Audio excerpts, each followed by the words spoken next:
Starting in just a second.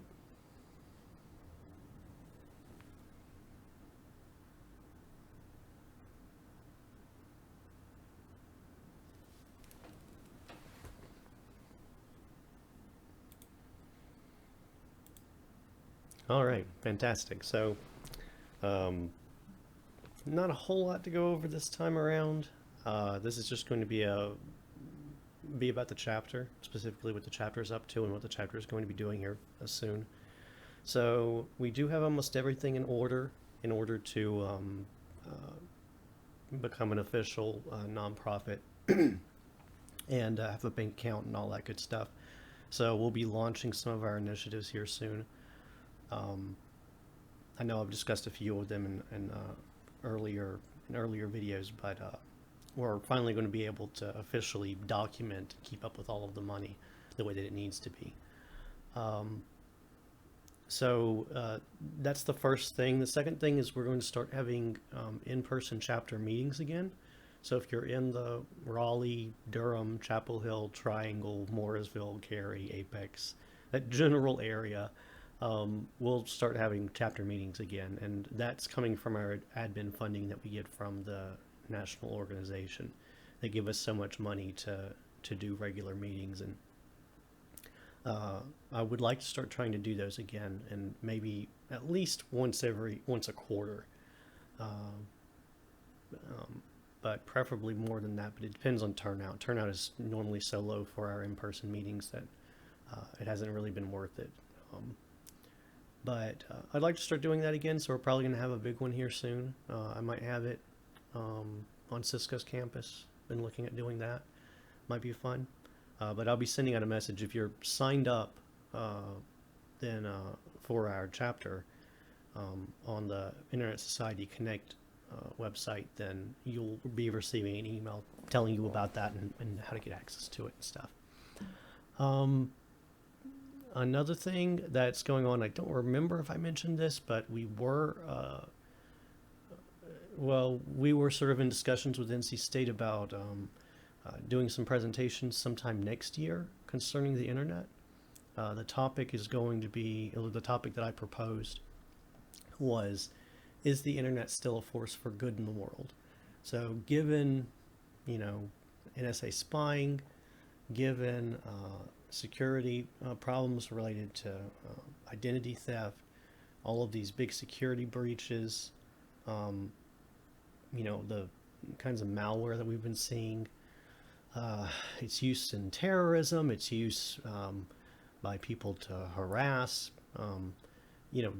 Does the good still outweigh the bad? Now, I think it does, right? I think it's clear. I'm the head of the Internet Society North Carolina chapter. I think it does, but I thought it was a very provocative question to ask because there are plenty of people who could make the argument that it's better to not use the internet. It's better to be someplace off in the mountains without internet access. We talk about access so much, about how do we get access to these people, but would that be a good thing? Would that actually help them out? And one of the people that I spoke to at NC State, it was one of the graduate students named Charles, brought up a really good point because I was going into my usual spiel about how do we get access to people in remote communities in North Carolina so that they can stay up to date. And he sort of halfway joked that, well, if they want to stay up to date with the real news, then maybe it's better that they don't have the internet. And so, yeah, I mean, it's a question, right? It's, does having the internet actually make you more informed? Like I said, I think it does, obviously, but that's going to be my side of it. But I think that it's a good, healthy debate to have, and it should make for a very interesting conference. So, we're going to be doing that, and so that's going to be a task.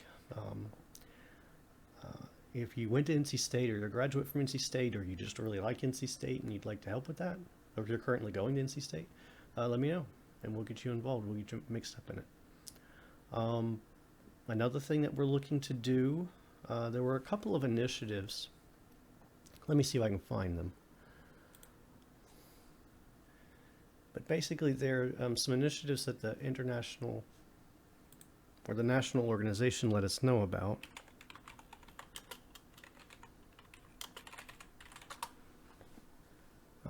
yeah, it's basically about internet accessibility. So let me pop this on screen here. I don't think any of my hotkeys work anymore.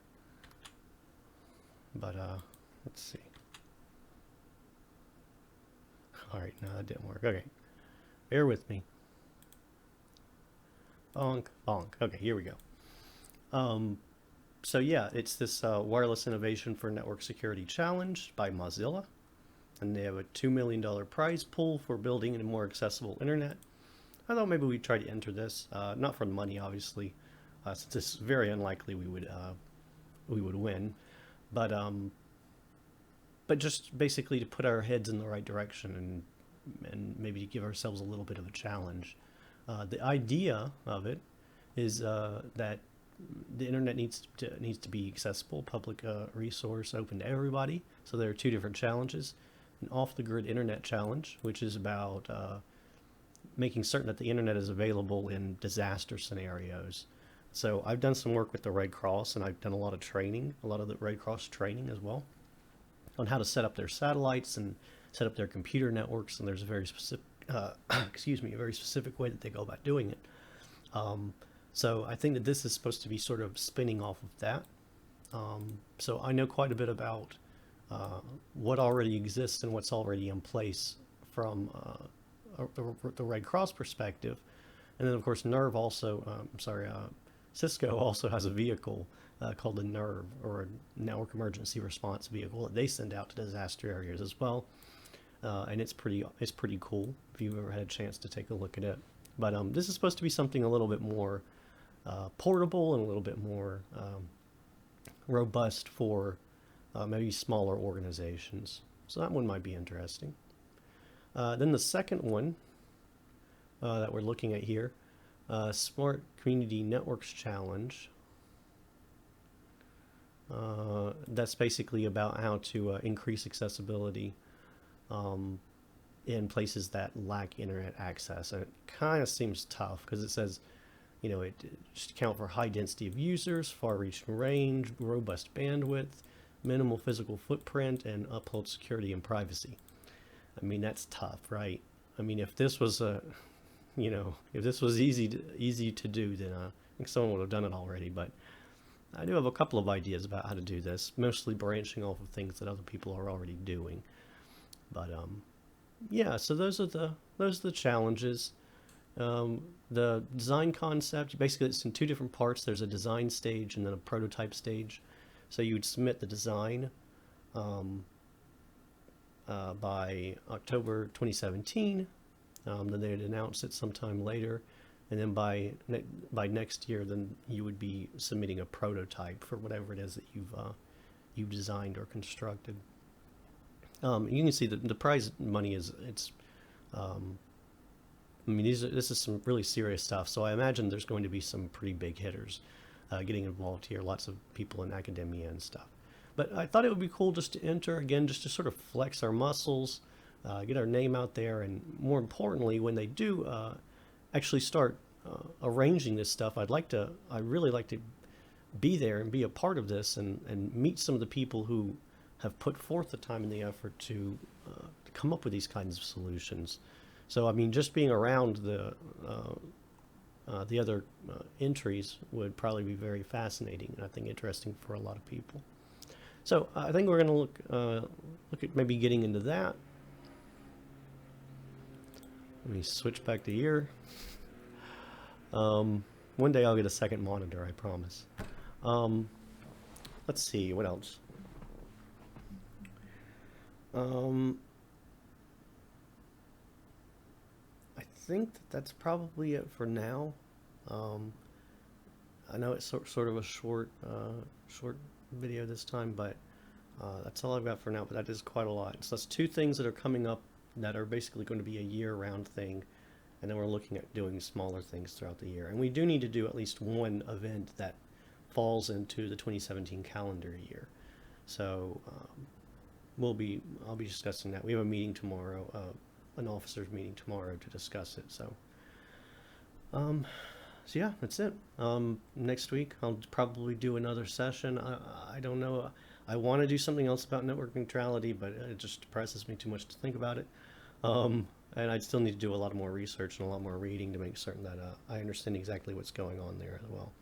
So I'll probably have an update on some of that stuff next time. And until then, thank you for watching, and I'll see you next time.